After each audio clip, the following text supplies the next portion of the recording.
So friends, अब हम शुरू कर रहे हैं हमारा next chapter, that is cell, the unit of life.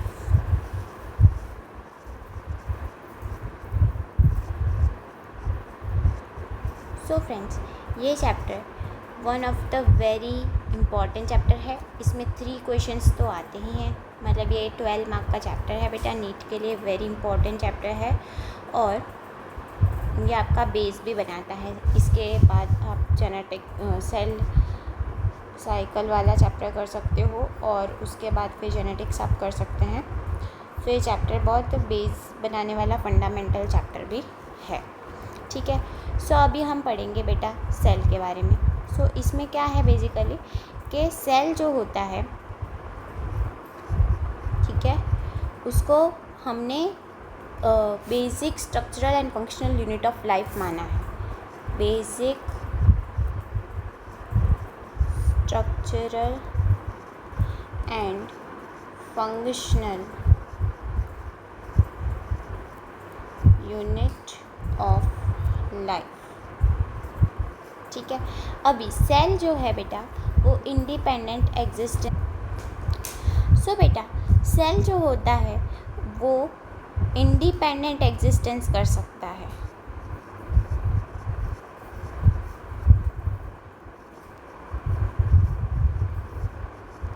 ठीक है। तो आप पूछोगे कि इंडिपेंडेंट एग्जिस्टेंस कैसे कर सकता है सेल।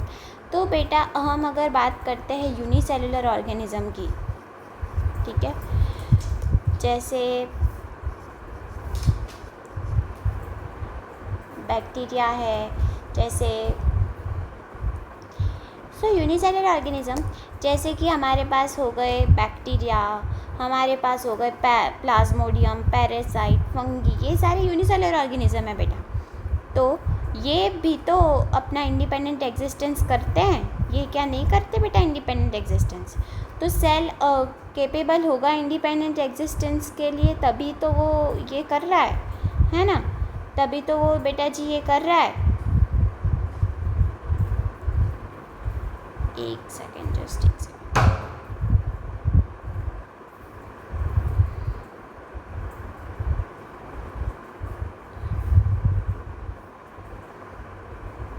यस, ओके, एक सेकेंड। यस फ्रेंड्स, सो तभी तो ये कर रहा है बेटा। फिर अगर हम बात कर लेते हैं, देखो फिर हमारे जो सेल है उसको किसने सबसे पहले डिस्कवर करा था बेटा, रॉबर्ट हुक ने डिस्कवर करा था सेल को, ठीक है। उन्होंने क्या एक्सपेरिमेंट में क्या किसके ऊपर एग्जामिन किया, उन्होंने कॉक सेल के ऊपर। और कॉक के जो सेल होते हैं वो कैसे होते हैं बेटा, डेड सेल होते हैं। तो पहली बारी जो सेल हमारे डिस्कवर हुए थे वो डेड सेल थे और उसका जो श्रेय है वो रॉबर्ट हुक को जाता है, ठीक है। फिर उसके बाद फर्स्ट लिविंग सेल खोजा था रॉबर्ट हुक ने। फर्स्ट सेल ही लिविंग नॉन लिविंग था, तो फर्स्ट डेड सेल की खोज जो डिस्कवरी है वो रॉबर्ट हुक ने करी थी। फर्स्ट सेल की खोज है वो भी रॉबर्ट हुक ने करी थी। But then first living cell किसने खोजा था, अगर ऐसा क्वेश्चन आ जाता है, फर्स्ट लिविंग सेल वो बेटा एंटन वॉन लीeuwenhoek जी ने, एंटन वॉन लीeuwenhoek, ठीक है, एंटन वॉन लीeuwenhoek। एक सेकेंड लीeuwenhoek, और थोड़ी सी जगह रखते हैं तो आपको पता चले। एंटन वॉन लीeuwenhoek, ठीक है, इन्होंने पहले लिविंग सेल की डिस्कवरी करी थी, ठीक है। फिर हमारे पास जो न्यूक्लियस होता है सेल के अंदर, ठीक है, उसकी डिस्कवरी किसने करी थी, रॉबर्ट ब्राउन जी ने करी थी। किसने करी थी, रॉबर्ट ब्राउन जी ने करी थी। तो फिर उसके बाद हमारे पास आती है cell theory. Cell theory basically 2 scientist ने दी थी, ठीक है, 2 साइंटिस्ट ने हमने सेल थ्योरी दी थी। एक हमारे पास जो थे वो स्क्लेडन, एक सेकेंड फ्रेंड्स, एक सेकेंड,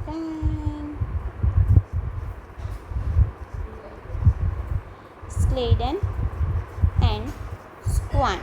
ठीक है, इस तरीके से हमारे पास 2 साइंटिस्ट हैं। अब देखो, अब आपको पता है स्क्वान जो है वो एक चैप्टर में आता है, दैट इज़ नर्वस सिस्टम। ठीक है, Schwann cells that forms myelinated sheath. तो जो स्क्वान सेल है वो कौन चैप्टर में आता है, कौन से न्यूरॉन में, मतलब नर्वस सिस्टम में वो पढ़ते हैं हम। ठीक है, और वो किसका पार्ट है, जूलॉजी का पार्ट है। इसलिए याद रखने की ट्रिक है ये कि वो एक ब्रिटिश जूलॉजिस्ट थे, और स्क्लेडन जो थे वो जर्मन बोटैनिस्ट थे। अब स्क्लेडन जो है वो 1838 में पधारे थे, और ये स्क्वान जो है वो 1839 में उन्होंने वर्क किया था, ये वाला। ठीक है, फिर यहाँ पे एक और बात है कि जो ऑल प्लांट, सारे के सारे प्लांट होते हैं, उनके पास सेल वॉल होता है। वो किसने बताया था, स्क्लेडन ने बताया था। बट देन सारे प्लांट सेल के बारे में डिस्कवरी इन्होंने की थी। सेल वॉल था ऐसा नहीं, बट सारे प्लांट के सेल इन्होंने डिस्कवर करे थे। तो ये स्क्वान ने क्या किया था, ये स्क्वान ने एनिमल सेल्स के ऊपर डिस्कवरी करी थी, एनिमल सेल के ऊपर। ठीक है, और इन्होंने बताया कि सारे एनिमल्स के पास जो सेल होता है उसके पास प्लाज्मा मेम्ब्रेन होती है, कि सारे एनिमल सेल में प्लाज्मा मेम्ब्रेन होती है। ठीक है, बट देन उन्होंने ये भी बताया कि एनिमल सेल में जो है सेल वॉल नहीं होती है। मतलब cell wall is a unique feature of plant cell, ये उन्होंने बताया। अब बच्चे पूछते हैं बेटा कि स्क्वान तो जूलॉजिस्ट थे, तो उन्होंने प्लांट सेल के बारे में क्यों बताया। बट बेटा थे तो वो बायोलॉजिस्ट ही ना, तो उन्होंने बता दिया कि भाई सेल वॉल जो है वो प्लांट सेल का फीचर है। उन्होंने प्लांट सेल के ऊपर भी मतलब वर्क तो किया ही होगा, बट देन वो उसकी जो खासियत थी वो एनिमल सेल पे अच्छा वर्क किया था, इसलिए उन्हें जूलॉजिस्ट नाम दिया था। ठीक है, उन्होंने ये बताया कि एनिमल सेल के आजू बाजू में एक थिन लेयर होती है जिसको हम क्या कहते हैं, प्लाज्मा मेम्ब्रेन। करेक्ट बेटा जी। उसके बाद बेटा इन लोगों ने सेल थ्योरी तो हमें दे दी थी, बट हमें ये नहीं बताया था सेल आता कहाँ से है। ठीक है, आता कहाँ से है, तो ये चीज़ जो है वो हमें दूसरे साइंटिस्ट ने बताया। उनका नाम क्या था बेटा, रुडोल्फ वर्चॉ। क्या नाम था, रुडोल्फ वर्चॉ ने 1855 में हमें बताया कि न्यू सेल का ओरिजिन कहाँ से होता है, एग्जिस्टिंग सेल में से होता है। जो एग्जिस्टिंग सेल है बेटा उसका डिवीज़न होता है, और फिर अल्टीमेटली जो है हमें सेल्स मिलते हैं। ठीक है, तो ये जो नए सेल्स बन रहे हैं बेटा वो बने कहाँ से, ओरिजिनल, अपने जो ओरिजिनल सेल्स थे वो। तो ये जो चीज़ बताई, all cell arises from the pre existing cell. ठीक है, ये सेल थियोरी की जो स्टेटमेंट उन्होंने दी कि all cell arise from the pre existing cell. ठीक है, ये बात बेटा जी उन्होंने जो बताई, ये इसको हम क्या कहते हैं, मॉडर्न सेल थ्योरी।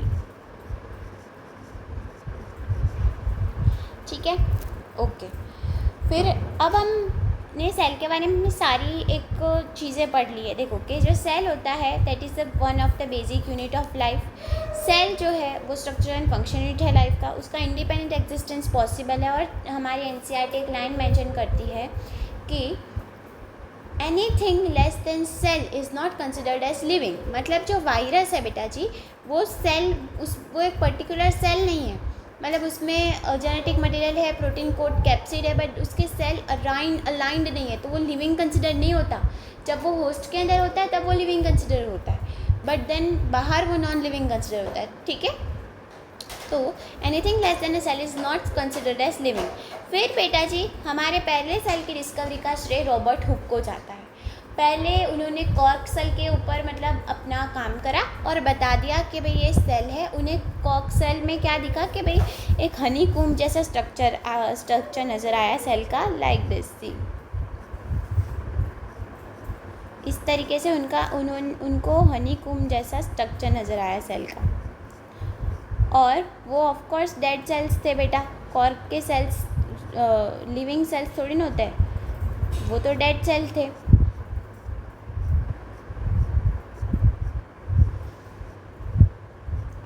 वो तो क्या थे बेटा, डेड सेल थे।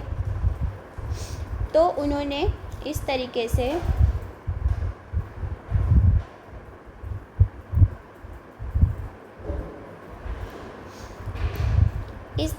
उन्होंने सेल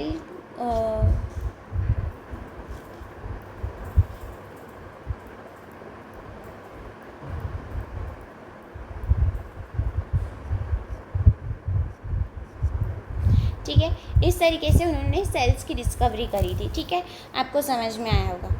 फिर हमारी सेल थियरी स्क्लेडर ने दिया, स्क्वान ने दिया। स्क्लेडर 1838 में आया, स्क्वान 1839 में आया। स्क्लेडन जो थे वो जर्मन बोटेनिस्ट थे और स्क्वान जो थे वो ब्रिटिश जूलॉजिस्ट थे।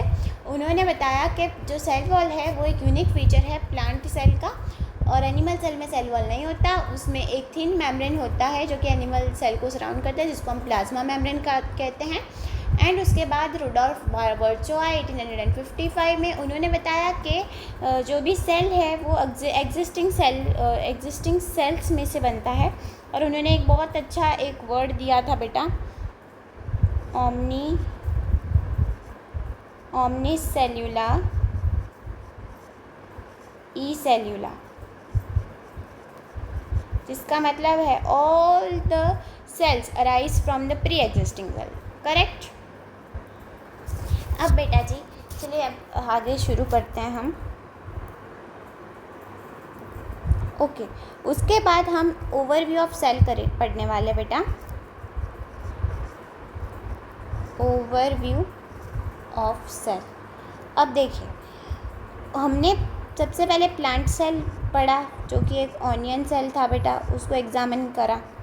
तो हमें पता चला कि भाई प्लांट सेल तो इस तरीके का होता है कि ये सेल है और उसके बाहरी में एक तरीके की प्लाज्मा मेम्ब्रेन होती है, सेल वॉल होता है। ये जो है दैट इज़ सेल वॉल। ठीक है, surrounding the cell. This one is overview of the cell. फिर उसके बाद हमारे पास आया कि भाई हमने ह्यूमन का सेल भी पढ़ा, ह्यूमन चीक सेल। उसमें उन्होंने देखा कि भाई सेल जो है उसके बाहर एक थिन मेम्ब्रेन होती है जिसको हम क्या कहते हैं, प्लाज्मा मेम्ब्रेन, जिसको हम क्या कहते हैं, प्लाज्मा मेम्ब्रेन। और बीच में हमारा डेंस पार्टिकल होता है जिसको हम न्यूक्लियस कहते हैं, जिसमें इस तरीके के क्रोमोसोम्स होते हैं एंड क्रोमोसोम्स के अंदर डीएनए होता है। That is our genetic material, that is our genetic material. ठीक है, ओके जी, ओके जी। अब बेटा जो size and shape of the cell है, ठीक है, वो अलग अलग सेल का साइज़ अलग होता है, उसका शेप अलग होता है। और बेसिकली जो सेल का जो शेप है ना, वो किसके ऊपर डिपेंड करता है कि उसका फंक्शन क्या है। सेल का जो शेप है वो डिपेंड करता है कि उसका काम क्या है बेटा। जैसे अगर मैं बात करती हूँ न्यूरॉन की,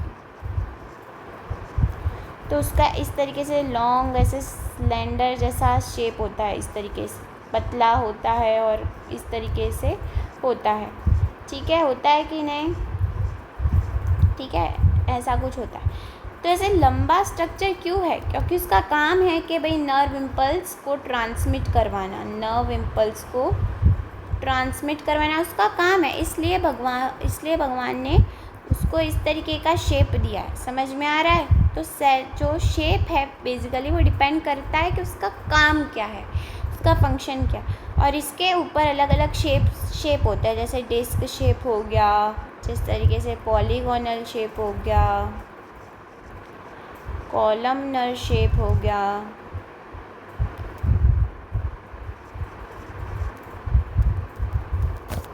ठीक है, कॉलमनर शेप हो गया। एक सेकेंड ना बेटा जी,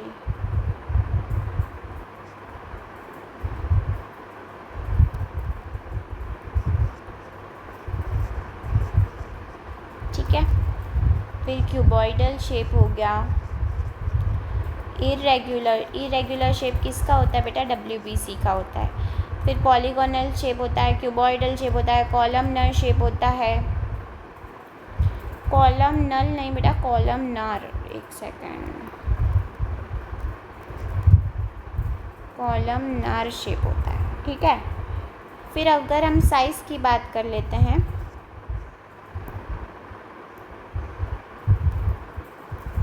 तो अगर मैं साइज़ की बात करती हूँ तो सबसे स्मॉल है, सबसे छोटा सेल हमारे पास कौन सा है? माइकोप्लाज्मा। कौन सा है? माइकोप्लाज्मा। ये सबसे स्मॉलेस्ट सेल होता है। फिर बैक्टीरिया आता है जिसका जो साइज़ है वो अबाउट 3 to 5 माइक्रोमीटर। माइक्रो का मतलब आपको पता होगा 10⁻⁻6, ठीक है, ये एवरेज वैल्यू है। फिर उसके बाद हमारे पास जो लार्जेस्ट सेल है वो ऑस्ट्रिच का एग है बेटा, ठीक है, ऑस्ट्रिच एग, ठीक है। फिर RBC जो है वैसे सामने से देखते हैं तो इस तरीके से सर्कुलर स्ट्रक्चर है, बट बाजू से देखते हैं तो ऐसे बाइकॉन्केव स्ट्रक्चर हो जाता है। तो ये सर्कुलर स्ट्रक्चर का जो डायामीटर है दैट इज़ 7 माइक्रोमीटर, और ये उसकी डायामीटर दी है। ये क्या दिया है बेटा? डायामीटर। ये सबकी लेंथ है, ये जो 3 to 5 माइक्रोमीटर है ये सब लेंथ दिया है, बट देन RBC का डायामीटर दिया है। फिर लॉन्गेस्ट सेल कौन सा है बेटा? लॉन्गेस्ट सेल हमारा न्यूरॉन है या नर्व सेल, ठीक है। फिर आपको डायग्राम आप टेक्स्ट बुक में से देख लीजिएगा, और मैं आपको पूरी NCERT रीडिंग भी करवा दूँगी। ये जस्ट पहले आप हर एक पॉइंट आपके NCERT का यहाँ पे कवर हो रहा है, और बाय चांस अगर कोई लाइन है NCERT की तो मैं उसकी भी NCERT पूरी करवा दूँगी बेटा। पहले आप नोट्स पढ़ लीजिए, ठीक है, ओके। पहले आप अगर लेक्चर के नोट्स पढ़ेंगे ना, फिर आपको NCERT रीड करने में बिल्कुल दिक्कत नहीं आएगी, ठीक है।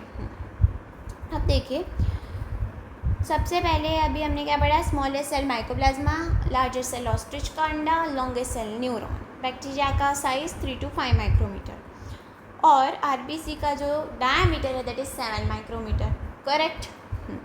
और प्रोकार्योटिक सेल जो होते हैं, ठीक है, प्रोकार्योटिक सेल में क्या क्या आता है बेटा? प्रोकार्योटिक सेल में क्या क्या आता है? तो प्रोकार्योटिक सेल में हमारे पास आते हैं बैक्टीरिया, हमारे पास आते हैं ब्लू ग्रीन अलगी, हमारे पास pleuropneumonia like organism, PPLO आता है, माइकोप्लाज्मा जो कि सबसे छोटा सेल है वो भी प्रोकार्योटिक सेल है। बैक्टीरिया भी आता है, ब्लू ग्रीन अलगी भी आता है, माइकोप्लाज्मा भी आता है, और PPLO भी आता है। अब इनकी शेप एंड साइज सारे अलग अलग होते हैं। अभी प्रोकार्योटिक सेल के उसमें बेसिकली बैक्टीरिया के बेटा जी हमें ऐसे बैक्टीरिया के अगर शेप बताएं ना हम, बैक्टीरिया, तो हमें अभी 4 तरीके के इसके शेप पता है, टेक्स्ट मेंशन करती है।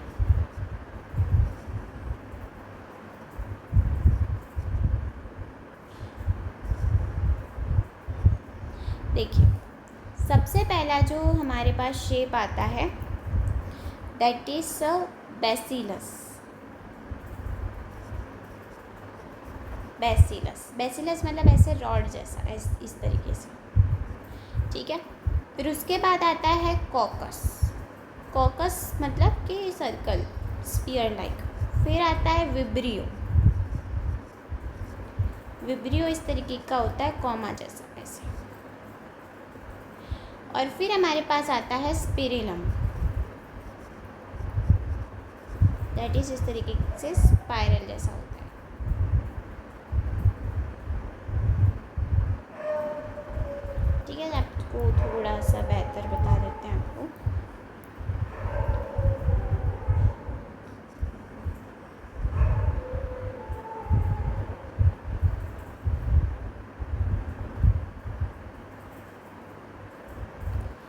तरीके से स्पाइरल जैसा होता है। तो 4 तरीके के शेप, पहला आता है बेसिलस जो कि रॉड जैसा होता है, फिर कॉकस जो कि सर्कल होता है, फिर विब्रियो जो कि कॉमा शेप होता है, और फिर आता है spirillum that is spiral shape. ठीक है, ठीक है फ्रेंड्स। अब हम थोड़ा सा इस तरीके से हमारे पास जगह है तो हम जगह का इस्तेमाल ही कर लेते हैं। ओके, फिर हमारे पास देखिए, अभी मैं यहाँ पे एक आपको सेल बताऊँगी, पर दिन बनाने से पहले एक बार देख लीजिएगा, क्योंकि फिर मैं थोड़े से पेंसिल से बनाइएगा, जिससे कि यहाँ पे थोड़े से मैं चेंजेस करूँगी तो आपको पता चल जाएगा। सबसे पहले जो अंदर की लेयर होती है, सेल के अंदर वाली layer, that is plasma membrane.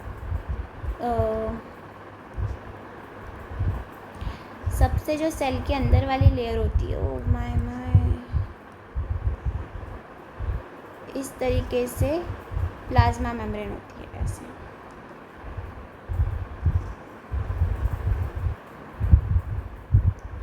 फिर उसके बाहर में एक लेयर आती है, बट मुझे लग रहा है कि इसमें चॉक इरेज़र है तो भी पूरा ही इरेज हो रहा है। ओके, एक सेकेंड फ्रेंड्स, एक सेकेंड।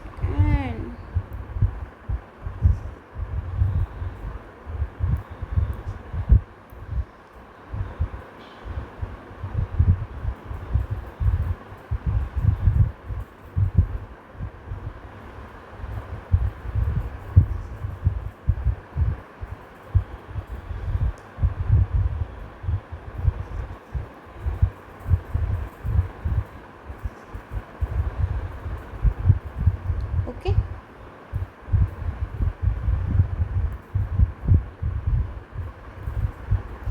इस तरीके से हमारी इनर मोस्ट लेयर जो होती है वो दैट इज़ प्लाज्मा मेम्ब्रेन। फिर उसके बाहर वाली जो लेयर होगी वो हमारी सेल वॉल होगी। ये वाली जो लेयर है बेटा जी, कि ये वाली जो है हमारी सेल वॉल होगी। फिर उसके बाहर वाली लेयर किसी किसी में प्रेजेंट होती है, किसी किसी में एब्सेंट होती है। ठीक है, ऐसा ज़रूरी नहीं है कि सारे के सारे सेल्स में होगी। सो ये लेयर होना इज़ नॉट ज़रूरी। ठीक है,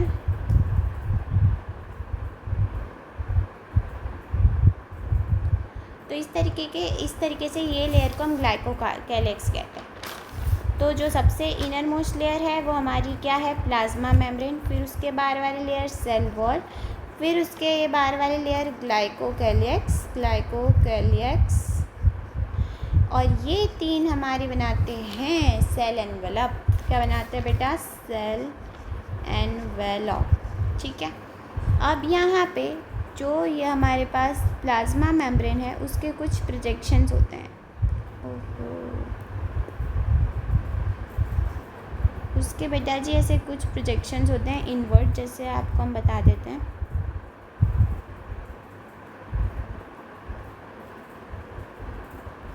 कि एक तो होता है हमारे पास मीसोजोम, जो कि ऐसे इनवर्ड ऐसे प्रोजेक्शन होता है।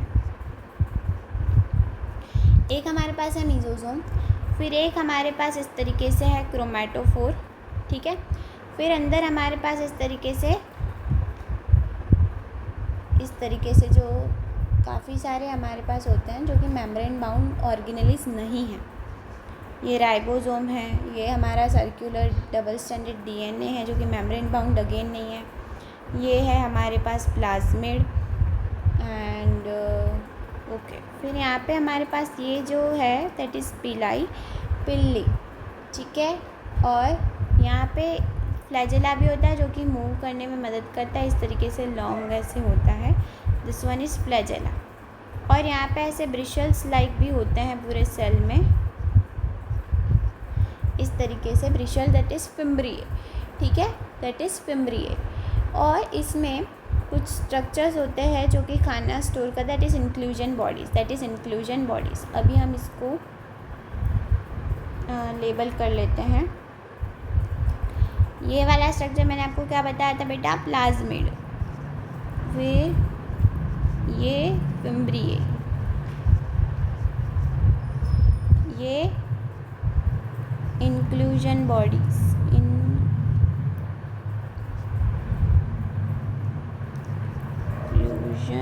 बॉडीज।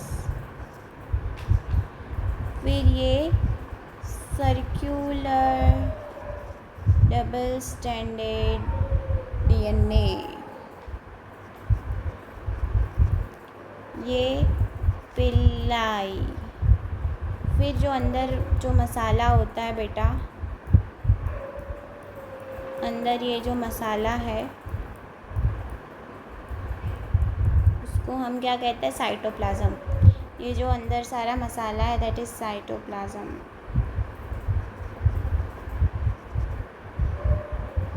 और ये जो है दैट इज़ फ्लैजेला। ठीक है, तो ये हमारा सेल है पूरा। और यहाँ पे ये राइबोसोम है, आपको बताया नहीं बताया।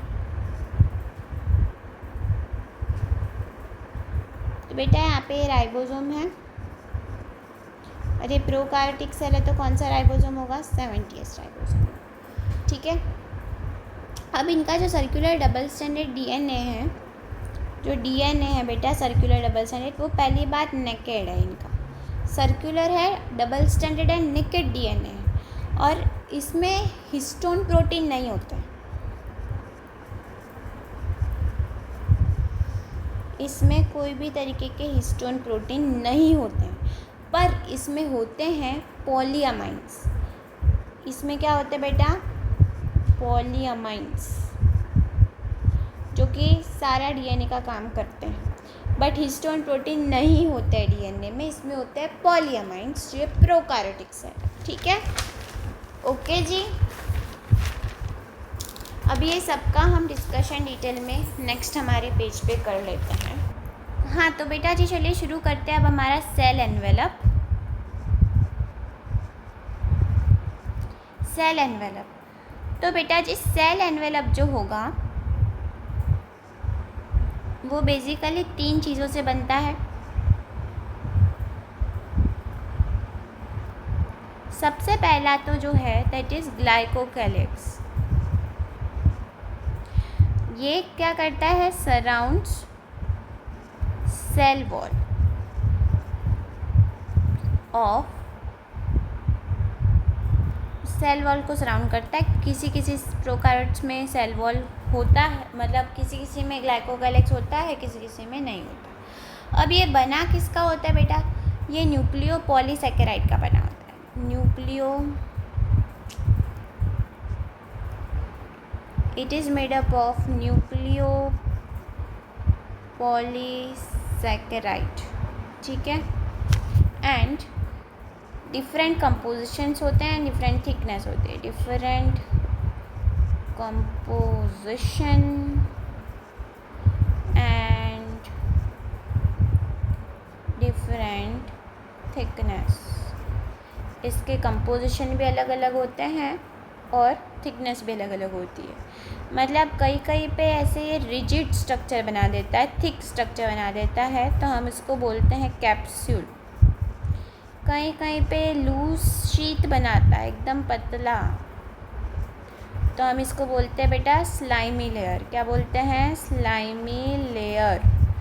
ठीक है, तो ग्लाइकोकैलिक्स सेल वॉल को सराउंड करता है, न्यूक्लियो पॉलीसैकेराइड से बना है। और ये जो ग्लाइकोकैलिक्स है वो कहीं कहीं पर थिक शीट बनाता है, जो कैप्सूल एकदम हार्ड पोर्शन, और कहीं कहीं पे वो एकदम ऐसे पतला बना लूज शीट बना देता है, जैसे इसको बोलते हैं स्लाइमी लेयर। ठीक है, ओके। फिर हमारे पास आता है बेटा जी दूसरी बात, दैट इज सेल वॉल। उसकी अंदर वाली layer cell wall. Cell wall जो है वो सेल का शेप बताता है बेसिकली। ठीक है, और सेल वॉल वो जो होती है वो नॉन सेल्यूलोसिक होती है। जो सेल वॉल होती है वो सेलुलोज की नहीं होती। प्लांट सेल है तो सेल वॉल सेलुलोसिक होगी, बट फंगी है तो नॉन सेलुलोसिक, मतलब काइटिनस होती है। करेक्ट, तो ये जो है वो डिटरमाइन करती है shape of the cell, shape of the cell. और ये स्ट्रक्चरल फ्रेमवर्क देता है, structural framework. And prevent bursting, मतलब सेल को कोलैप्स होने से बचाता है। और ये किससे बना होता है? Made up of peptidoglycan. ठीक है, पेप्टिडो मतलब अमाइनो एसिड होते हैं इसमें, और ग्लाइकन का मतलब होता है शुगर। ठीक है, अब यहाँ पे दो तरीके का होता है, एक होता है NAM और एक होता है NAG, नाक। NAM मतलब एन एसिटाइल म्यूरामिक एसिड, और एक होता है एन एसिटाइल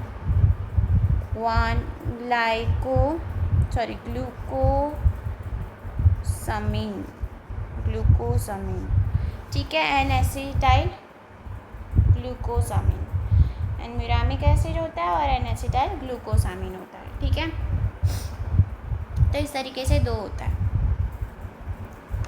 ठीक है, ठीक है जी।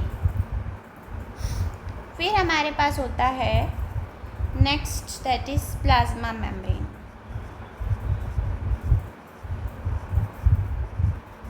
प्लाज्मा मेम्ब्रेन, सेल वॉल के बारे में आपको पता चला। सेल वॉल नॉन सेलुलोसिक होता है, ये सेल का स्ट्रक्चर डिटरमाइन करता है, शेप डिटरमाइन करता है, फ्रेमवर्क प्रोवाइड करता है, सेल को बर्स्ट होने से रोकता है। सेल वॉल किससे बनी होती है?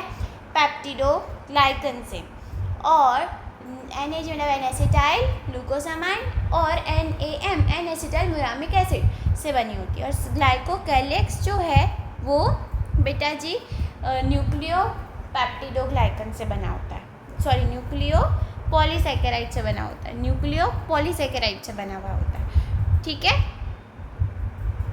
यस। फिर हमारे पास आता है प्लाज्मा मेम्ब्रेन। प्लाज्मा मेम्ब्रेन बेटा आपको पता है कि वो इनर मोस्ट लेयर है, ये सिलेक्टिवली परमिएबल इन नेचर होती है, परमिएबल मेम्ब्रेन है, और ये जो है वो आउटसाइड वर्ल्ड के साथ में interact with outside world, yes, interacts with outside world same as eukaryotes. देखो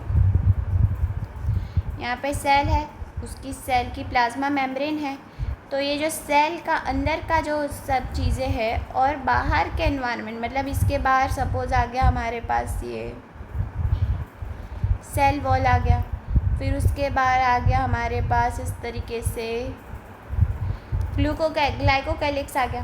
तो ये जो प्लाज्मा मेम्ब्रेन है वो इनर सेल को आउटर सेल से जोड़ती है, तो इसलिए लिखा है इंटरेक्ट्स विद आउटसाइड वर्ल्ड। ठीक है, सिलेक्टिवली परमिएबल इन नेचर होती है, मतलब सारी चीज़ों को ये अलाउ नहीं करती है अंदर बाहर जाने के, कुछ कुछ चीज़ों को ही ये अलाउ करती है। ठीक है, ठीक है। अब यहाँ पे आप देखिए modification of plasma membrane. Plasma membrane में भी मॉडिफिकेशंस होती है, जैसे मैंने आपको बताया था कि इनर स्ट्रक्चर्स होते हैं प्लाज्मा मेम्ब्रेन में। दो स्ट्रक्चर्स मैंने आपको बताए थे, पहला क्या था बेटा? मीजोजोम, और दूसरा क्या था? क्रोमेटोफोर। अब बेटा जी ये चीज़ आप अपनी नोट्स में लिखिए, लाइक माइटोकॉन्ड्रिया, यहाँ पे like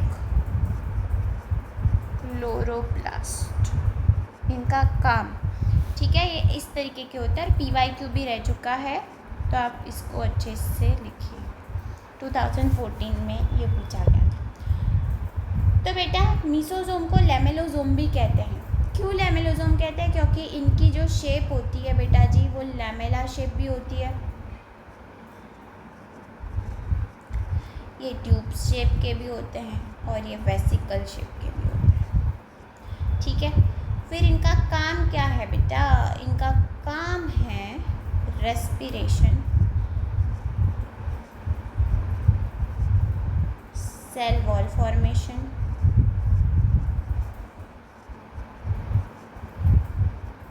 DNA replication, binary fission, और इनका काम क्या है? फोटोसिंथेसिस। और इसमें एग्जाम्पल में क्या आएगा? Photosynthetic bacteria.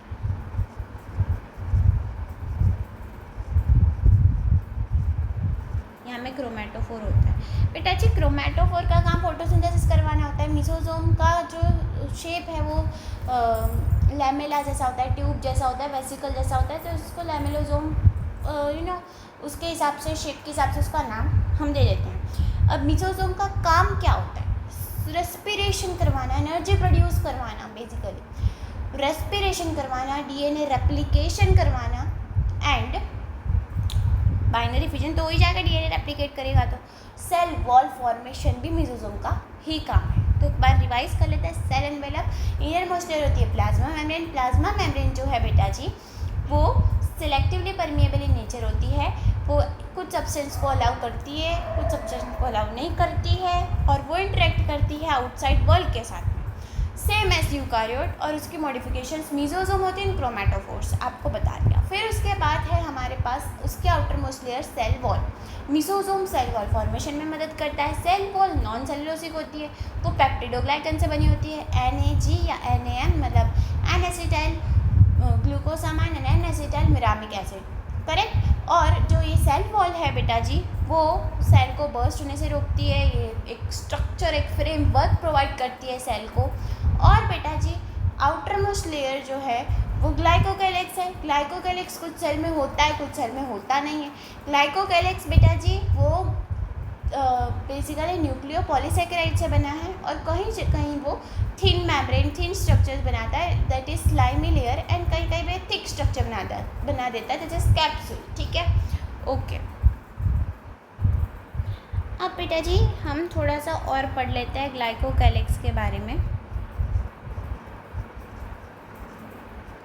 कुछ कुछ में होता है, कुछ कुछ में होता नहीं है। ग्लाइकोकैलिक्स के बेसिकली पहला तो इसका काम है adhesive in nature. Adhesive in nature मतलब कहीं पे चिपकना है तो ग्लाइकोकैलिक्स चिपकने के लिए मदद करता है, जो कि न्यूक्लियोपॉलीसेकेराइड से बना हुआ है, इसलिए चिपकने में मदद करेगा। फिर दूसरा काम है प्रिवेंट लॉस ऑफ वाटर। पानी का जो लॉस होता है सेल में से वो कम करता है। और उसका तीसरा काम है protect from the host immune system. Protect from the host immune system. देखो ये बैक्टीरिया है।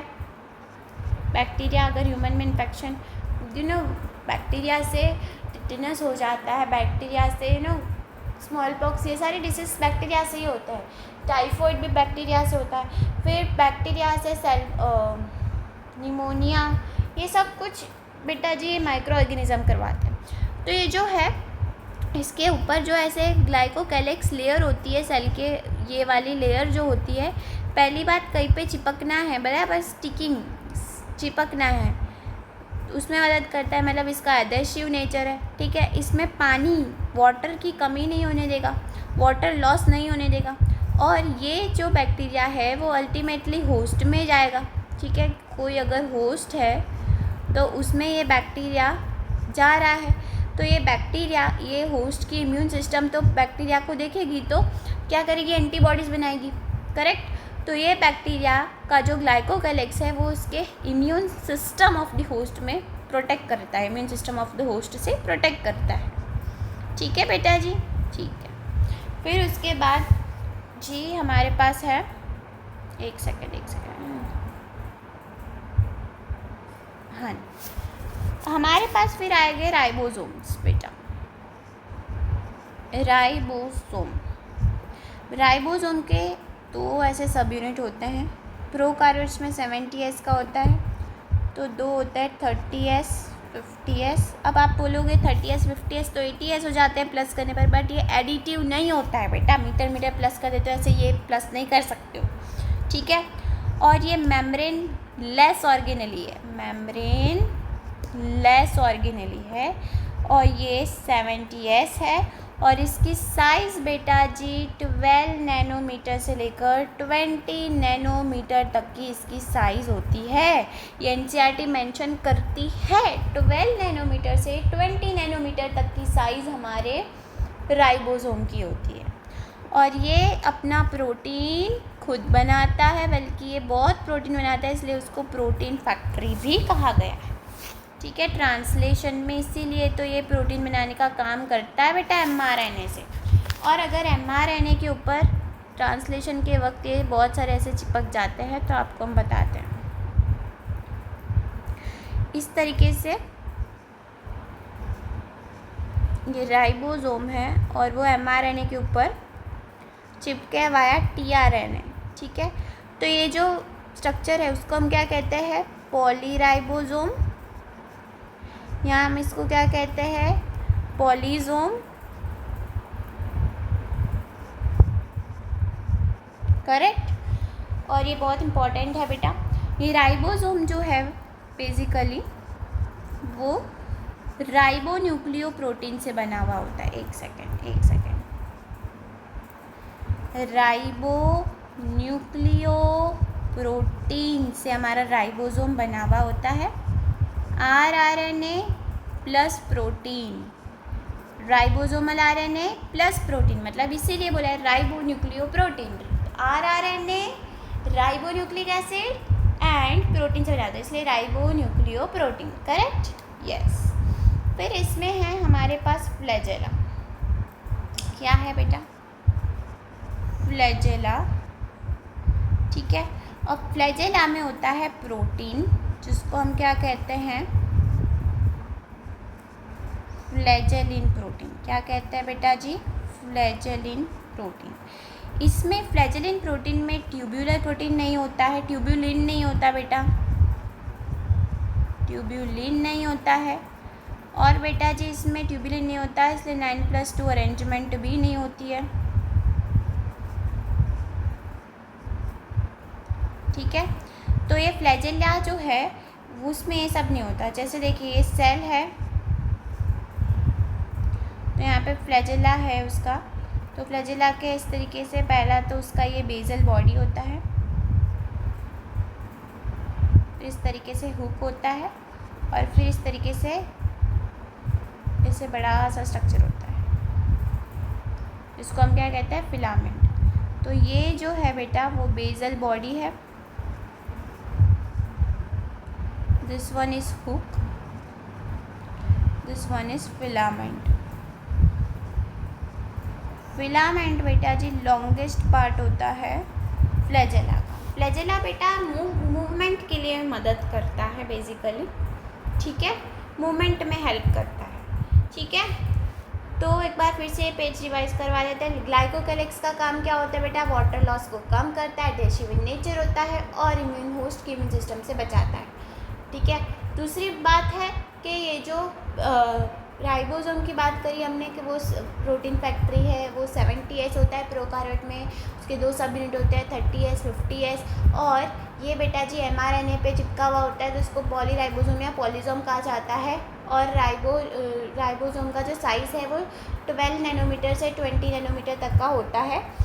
ठीक है बेटा, RBC का क्या होता है RBC का डायमीटर था और वो 7 माइक्रोमीटर था। कितना था बेटा जी, 7 माइक्रोमीटर। तो ये याद रखिएगा, माइक्रोमीटर नैनोमीटर में कंफ्यूज मत हो जाइएगा। ठीक है, फिर राइबोसोम जो है वो राइबोन्यूक्लियोप्रोटीन से बना हुआ होता है, RNA plus protein. Correct, yes.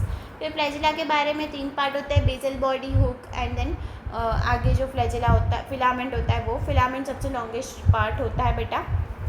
ठीक है जी, ठीक है, ओके। हाँ जी बेटा, तो हम शुरू करते हैं हमारा नेक्स्ट।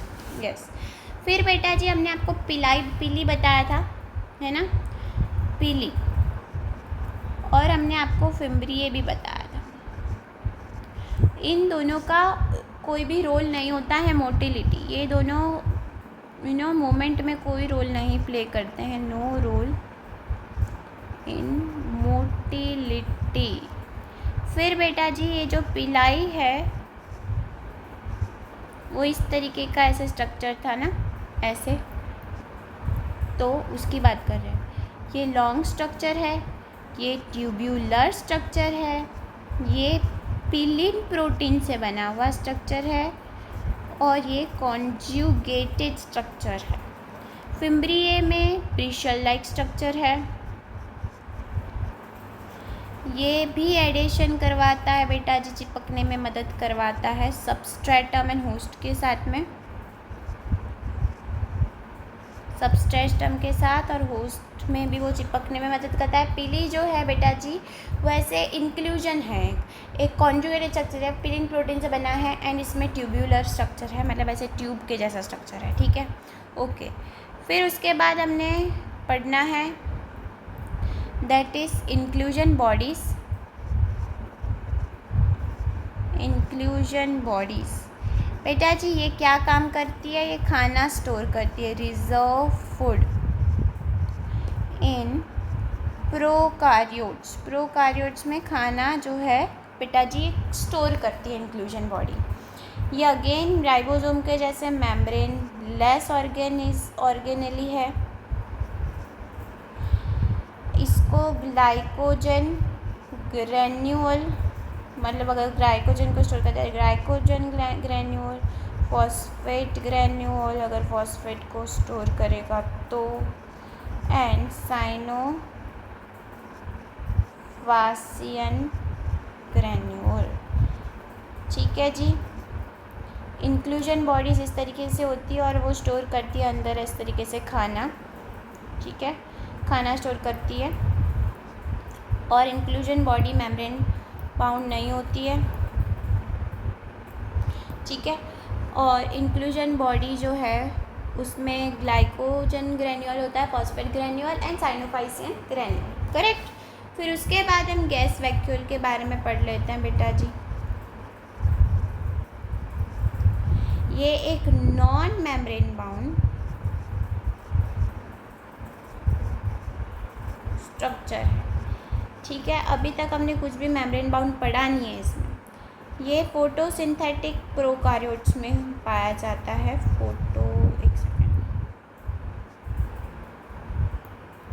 फोटोसिंथेटिक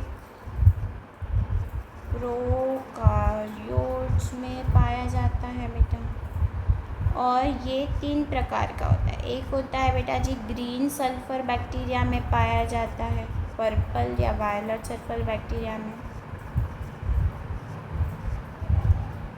और ब्लू ग्रीन अलगे में पाया जाता है, ठीक है। तो gas vacuole non membrane bound structure है। ये एक फोटोसिंथेटिक प्रोकार्योट्स में पाया जाता है, और फोटोसिंथेसिस करने वाले जैसे green sulphur bacteria, purple sulphur bacteria, blue green अलगे, ये सारे ऐसे प्रोकार्योट्स हैं जो कि फोटोसिंथेटिक है, तो इसमें गैस वैक्यूल पाया जाता है। तो फिर से सुनिए, पिलाई और फिम्ब्रिये। पिलाई जो है वो कॉन्जुगेटेड स्ट्रक्चर है बेटा जी, इसका काम मोटिलिटी में नहीं है, पिलिन प्रोटीन से बना है, ट्यूबुलर स्ट्रक्चर है, कॉन्जुगेटेड स्ट्रक्चर है। एंड फिम्ब्रिये वो ब्रिस्टल लाइक है, वैदेशिक पे चिपकना है सबस्ट्रेटम या होस्ट में, तो उसमें मदद करता है बेटा। इंक्लूजन बॉडी मेम्ब्रेनलेस, मतलब मेम्ब्रेन बाउंड नहीं है, वो खाना स्टोर करता है, phosphate granule, glycogen granule and cyanophycean granule. फिर गैस वैक्यूल वो नॉन मेम्ब्रेन बाउंड नहीं होता है बेसिकली, और वो फोटोसिंथेटिक बैक्टीरिया में पाया जाता है, जैसे green sulphur bacteria, purple sulphur bacteria and blue green algae. फिर बेटा जी ग्राम स्टेनिंग आपको बता देता है। ग्राम स्टेनिंग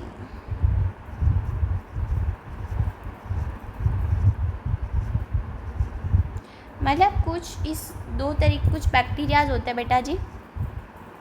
ये सपोज हमने एक स्लाइड ले ली है और इसके ऊपर हमने बैक्टीरिया वाली स्लाइड ले ली है, ठीक है।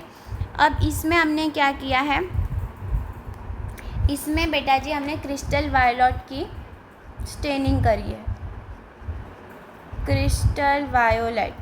अब सेल होल्ड डाई, मतलब सेल में डाई आ जाएगी, एक्सेस डाई को हम वॉश कर देंगे बेटा, एक्स्ट्रा स्टेन को हम क्या करेंगे, धो देंगे।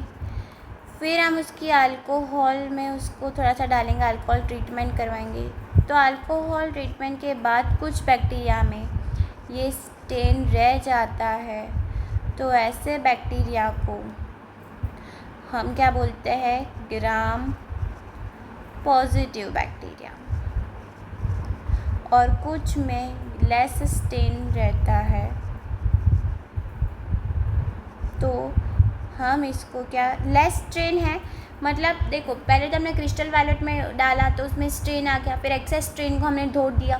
अब धो देने के बाद बेटा अल्कोहल डालने के बाद अगर वो स्ट्रेन रह जाता है तो वो बैक्टीरिया ग्राम पॉजिटिव है। अगर वो स्ट्रेन कम हो जाता है, नहीं होता है, तो हम लेस स्ट्रेन होता है। तो ये भी हो सकता है कि स्लाइड के ऊपर बैक्टीरिया है ही नहीं, तो हम उसको चेक करने के लिए यहाँ पे सैफरनिन डालते हैं। अगर सैफरनिन, अगर बैक्टीरिया है तो सैफरनिन हमें पिंक कलर दे देगा।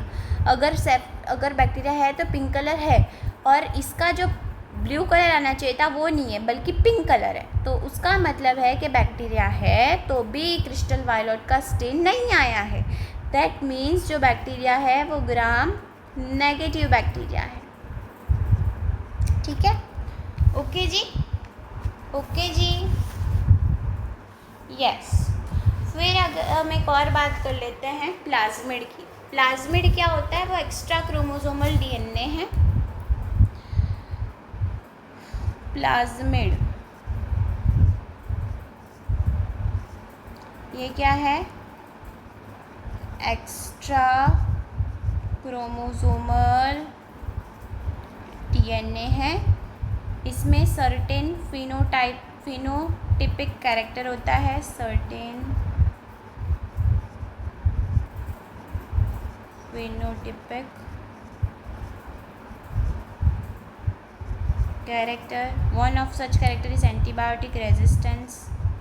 ये सारा बेटा प्रोकार्योट बैक्टीरिया में होता है, तो ये एंटीबायोटिक अगर होस्ट में घुस गया तो होस्ट तो एंटीबायोटिक खाएगा, तो उससे रेजिस्टेंस, ये ग्लाइकोकैलिक्स बेटा इम्यून सिस्टम से बचाता है। ये सारे उसमें बचाने के मैकेनिज्म भी फिट होते हैं।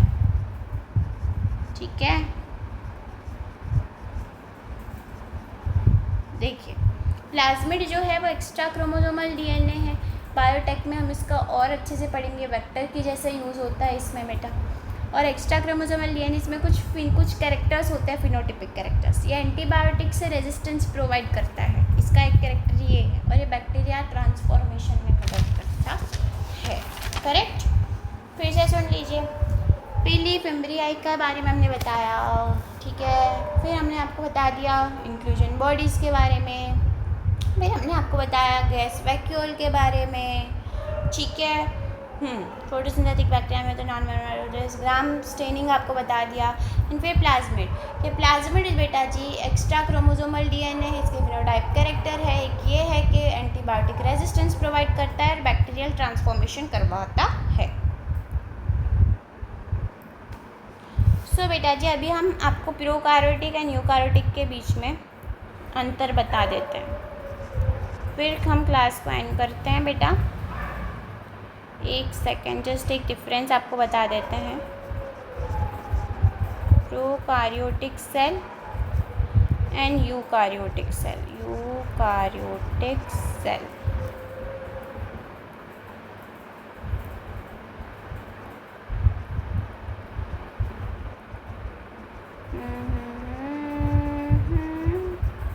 Yes, prokaryotic cell, eukaryotic cell. तो अभी हम न्यूक्लियस की बात करते हैं।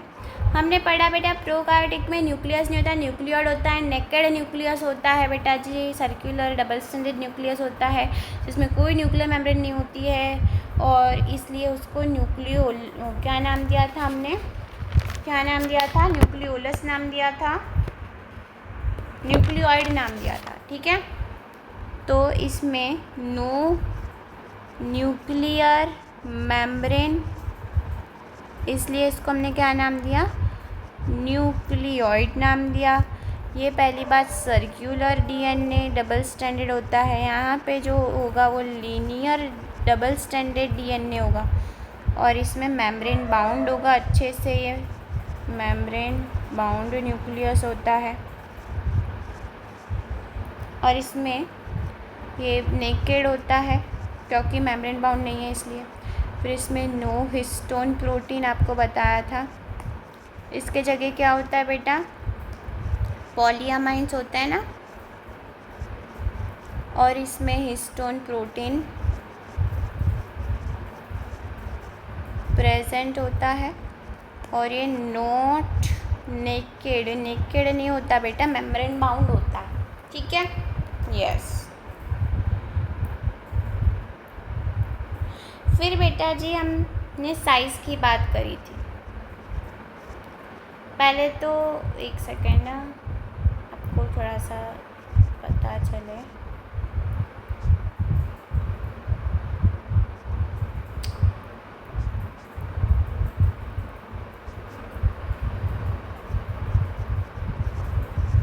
न्यूक्लियस, ठीक है।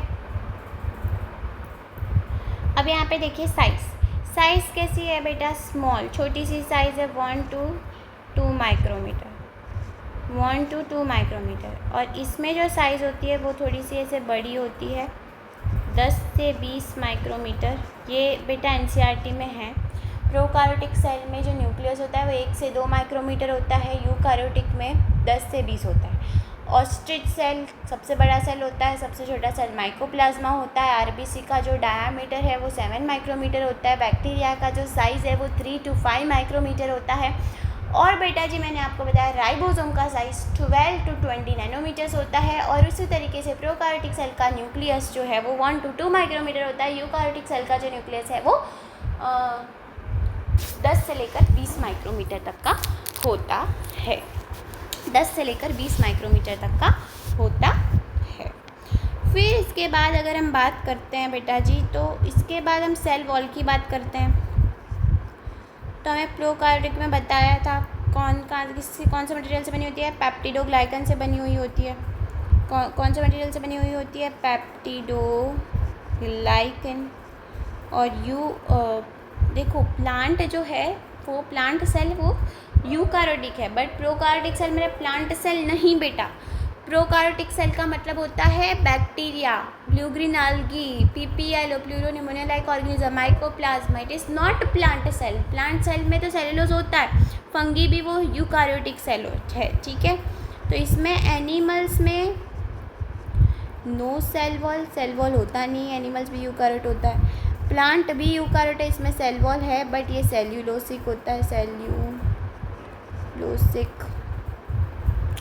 और फंगी में जो होता है वो काइटिनेशियस होता है, काइटिनस होता है, काइटिनस।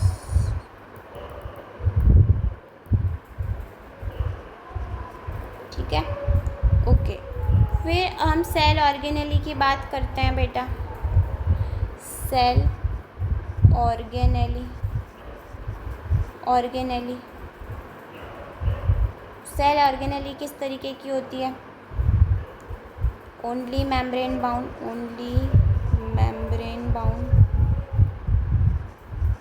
बेटा मेम्ब्रेन बाउंड मेम्ब्रेन लेस ही होती है ना, इसमें तो सारी कहाँ मेम्ब्रेन बाउंड, एक भी हमने पढ़ी membrane bound, ribosome, gas vacuole, inclusion body जो भी हमने पढ़ी वो नॉन मेम्ब्रेन बाउंड थी, बल्कि इसमें मेम्ब्रेन बाउंड भी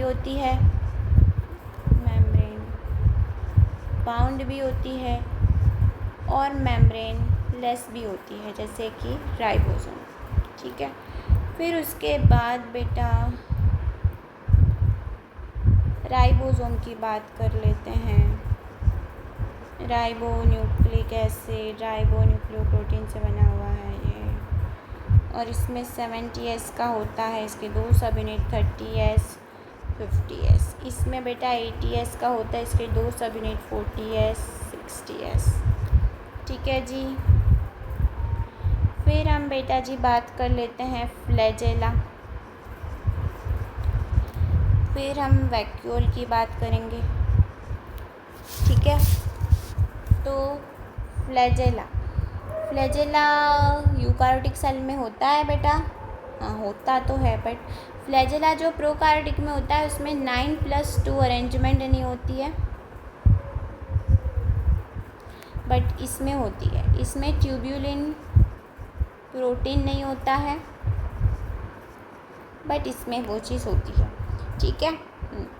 वैक्यूल की बात करते हैं तो हमने प्रोकार्योटिक में गैस वैक्यूल पढ़ा बेटा, पढ़ा कि नहीं? Gas vacuole non membrane bound होता है, फोटोसिंथेसिस में मदद करता है, ग्रीन सल्फर बैक्टीरिया में होता है, ब्लू सल्फर बैक्टीरिया में होता है, ब्लू ग्रीन एल्गी में होता है, यह सब हमने पढ़ा। बट वही अगर यूकार्योटिक सेल की बात करते हैं तो उसमें सेप वैक्यूल होता है। जब हम वो सेल पढ़ेंगे तब आपको पता चल जाएगा, बट देन अभी तो यही है। ठीक है बेटा जी, तो यहाँ पे आपका चैप्टर कंप्लीट नहीं होता, ये लेक्चर कंप्लीट होता है। 1 आवर का फिट लेक्चर था और हमने आपको इस लेक्चर में सारे 1 आवर बहुत अच्छी one of the best notes बनवा दी है। और इसी में से आपका जो चैप्टर है वो आएगा, मतलब जो पेपर है वो आएगा। आप इस नोट्स को अच्छे से रिवाइज़ करिए और फिर NCERT पढ़िए। फिर मैं आपको PYQs भी आपको करवा दूँगी बेटा जी। तो अगर आपको ये वीडियो पसंद आया है तो मेरी चैनल को लाइक कर दीजिए, सब्सक्राइब कर दीजिए, और कोई चीज़ आपको कोई वीडियो चाहिए NCERT रीडिंग तो आप कमेंट कर सकते हैं। Thanks for watching friends, thanks for watching and please share your thoughts in the comment section given below. और ये हम नेक्स्ट लेक्चर में बेटा जी और हम आगे इस चैप्टर में जो सेल चैप्टर है उसको और भी आगे पढ़ेंगे एकदम अच्छे से, इसी तरीके से नोट्स बनाएंगे। और अगर आपको ये नोट्स चाहिए तो मुझे कमेंट करके ज़रूर बताइएगा, मैं आपको ये नोट्स दे दूँगी। So thanks for watching friends.